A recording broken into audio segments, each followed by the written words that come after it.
Welcome to the Times of Industry show. Today I have a great show with Dale Olmstead. We're going to talk about his fascinating life story. He's been in the precious metals arena for over 3 decades, and he's done everything from being a jeweler, and I'd love to talk about that era, and what he's doing today, which is a debit card backed by gold. We'll get into that.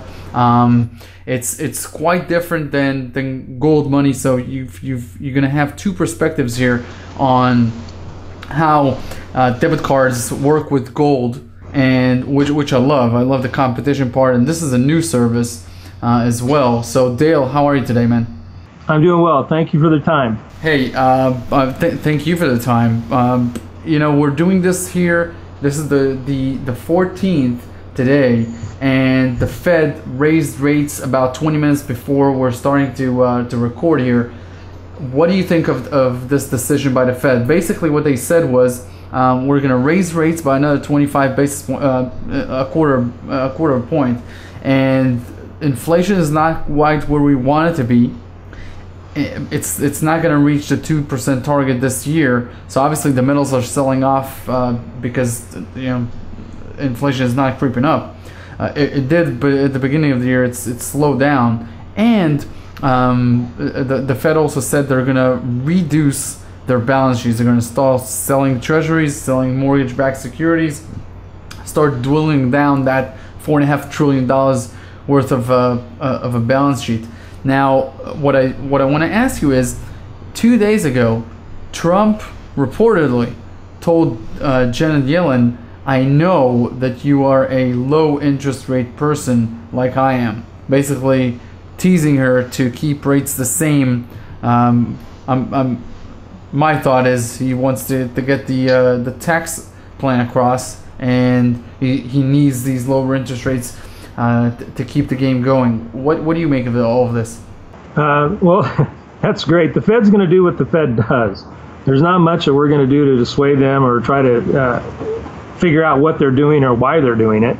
And I honestly, I'm not sure. That's not really my, I guess, expertise or forte, is understanding the bonds, the Federal Reserve, the treasuries, and all that other financial end of it. I'm more of a layperson coming from the bottom up, and how this all came about was clients. They were requesting ways of working and doing things in a different option. They wanted different options of what were the status quo.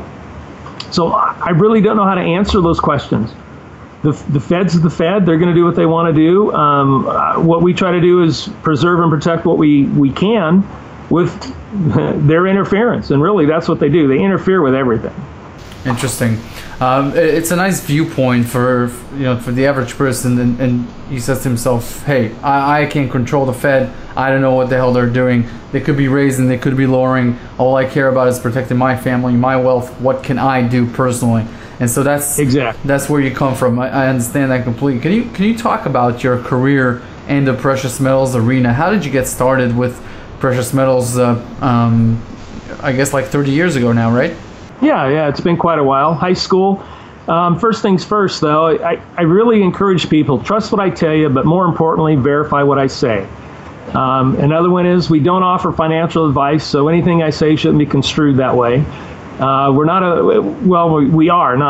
are biased precious metal dealers trying to get you to purchase from us and sell to us at all times. So the other key factors would be from my history. Out of high school, I found that I could create things with my hands using gold and silver, and so I became a jeweler. Following through with that, in 1985, I started out on my own, in my own business, and I've been at it ever since. And about 5-10 years ago, a few of my affluent clients asked, "Well, Dale, you buy metals, how do I do it?" So people started looking 15 years ago in the 07-08 downturn. Going, "Oh, wow, my 401k just became a 101k. How do I preserve and protect what I own and my wealth?" And so they started looking at precious metals as a vehicle. And so I became a precious metal dealer at about 2005, 2006, right before that happened.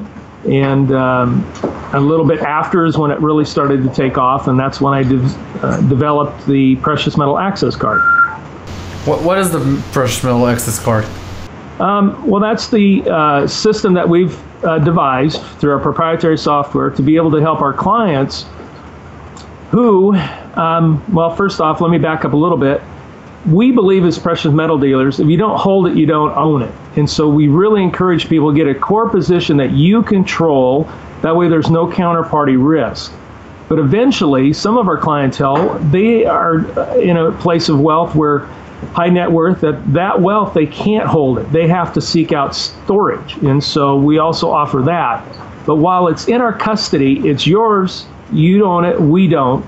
And being able to offer you access to it through a debit card linked to your precious metal holding account makes it very lucrative, very liquid. So if you needed to buy a refrigerator, it goes on the fritz or whatever, then you can swipe your debit card, then the exchange through the process of posting to your account, then we settle the debit and pay for that with using your wealth, your precious metals, exchanged into the currency, US dollar. Sure. So basically, it's a gold-backed debit card, and you first of all you swipe it, and only then do you liquidate that precious metals in custodian, not the other way around.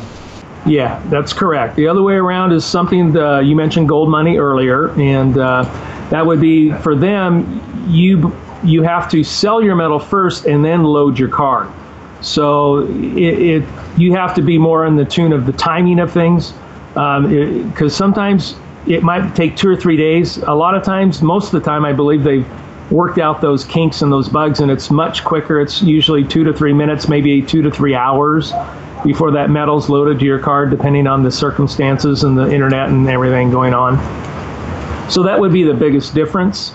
Is theirs is a preloaded system, as ours is it's in holding until you absolutely need it.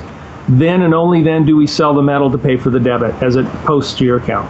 Now, let's talk about some of the clients that you have, because what I really want to know is who's buying precious metals in North America today. Who's the type of people? Who are the type of people that you can categorize as your clients? We have some of the millennials are starting to come in, but most of us are the Generation X or the baby boomers that are really looking for ways, because we've been in the workforce longer. We've been going, oh my gosh, that hamburger used to cost me $2, now costs me $8. What's going on? I want to understand, how do I, protect what I worked so hard for? And that's really what your savings would be labor. If you can't work, you can't eat. And so we help people understand that. As they come in the door, we educate them with people like Mike Maloney from goldsilver.com.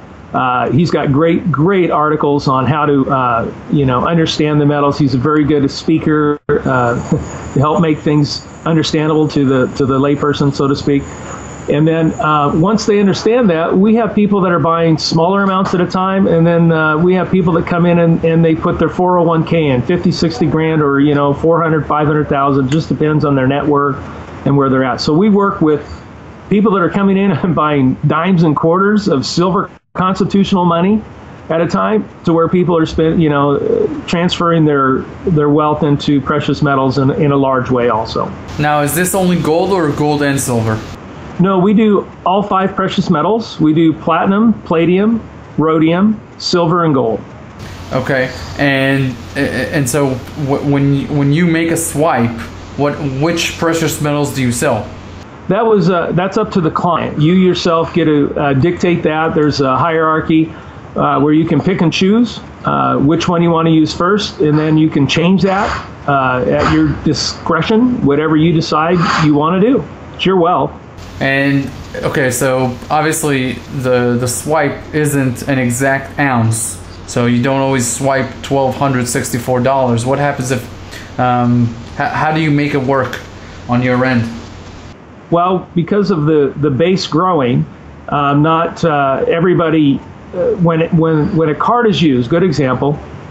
let's say Leor here has 500 ounces of silver, and he goes out and he buys a refrigerator for $1,500. So then fractionally, we keep accounting down to 0.1 of an ounce. All right, and so after a period of time, out of that 500 ounces, you've used it down to $252 ounces, 0.856. And you go, you know, it's been a good program, but I need to do something different. I want to bring that metal home, so I'm going to redeem it. So then what we would do is we would send it back in like kind that you purchased and or you put on deposit with us. So if they were 10-ounce bars, you get back 10-ounce bars. If they were 100-ounce bars, you get back 200-ounce bars, and then 10, or let's see, then it was 252, it would be 5 10-ounce bars, 2-ounce rounds, and then we'd settle up the fraction with currency. Got it. Okay, so that's pretty easy to understand. Now, do clients use a debit card every day? Are these the type of people that use this like a regular debit card, or is there any effect to the fact that these are backed by precious metals? Because what I'm thinking is, I don't want to spend my precious metals every day. I want to accumulate them. I want to save them up. So are the debit cards being swiped like it's fiat money, or are they being swiped with some care? It's almost funny because you say to yourself, hey, maybe I don't need this, or maybe I don't need to buy that. I'd rather just have keep my precious metals. Yep. Maybe I don't need that expensive dinner. It's kind of a deterrent for saving. It kind of helps you save when you know that what you're spending are precious metals and not fiat currencies. Yeah, very much so. And I'd say 95% of our clientele are storing only. They're waiting for that value to increase over their purchase price, so then the dollar decrease, so then they can use it as a gain rather than a loss. There are a few of us silver foil hat wearers out there like myself. I buy and sell metals all the time, but this is where I don't recommend for everybody to do, but it's my trade, it's my business. I understand it very well.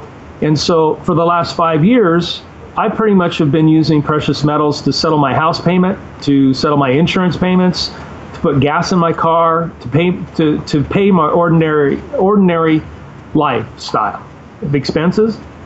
And by doing so, I've lost value over the year because the precious metals, with the suppression and the rigging, the whatever term you want to put in there, the management of the metals has not been really free, and therefore I've lost value. I think 1,800, maybe 2,500. I'd have to look back at my records.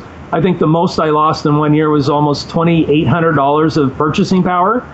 I had a capital loss for that year because the metals were, I'd buy, whenever I get a profit, I buy metal and then I use it. And then whenever I get profit, I buy metal and I use it. So it just depends on where you want to fit. I hear a lot of complaints sometimes from clientele that the government gets too much of my money and there's nothing backing it. But, we the people are the government. We don't need to go to them for permission to use our Constitution, Article 1, Section 10. We are to only use precious metals. Gold and silver is money. So why don't we take that liberty and use it? It's plain and simple. I mean, you can do it in America today. You still can follow the Constitution without the government dictating that you can or cannot. And maybe those freedoms and liberties will go away someday, but until then, I choose to use precious metals as debt payment. Now, Dale, when you make a gain on the precious metals or a loss, is this a taxable event? Meaning that when you swipe the cards and you made a purchase with the difference between what you bought it for and what it's now worth, is this a taxable event, or how is this figured out? Well, that's a great question. I'm not a tax advisor, therefore anything I say shouldn't be construed that way. But what we've developed into the proprietary software is for each purchase, when you make a deposit, you have to let us know what the value of that metal was when you purchased it. Or if you do not, then we take the value of that day as the deposit. And then anything that's debited out of that account per transaction is configured with the proprietary software. If there's a gain or loss, it records that right next to the transaction, accumulates it throughout the year. So at the end of the year, you have that information of what you had either gained or lost. So you can do with it as you see fit. It's totally your information, and you get to, take care of it yourself. Understood. Well, Dale, thank you very much for taking the time today, and I've had a really good time interviewing you. Thank you. You bet. Thank you. And if there's anything more, please feel free to get hold of me either through my website or my email at Dale, D-A-L-E, at pnb-bllc.com. Perfect. Dale, thank you very much. Thank you.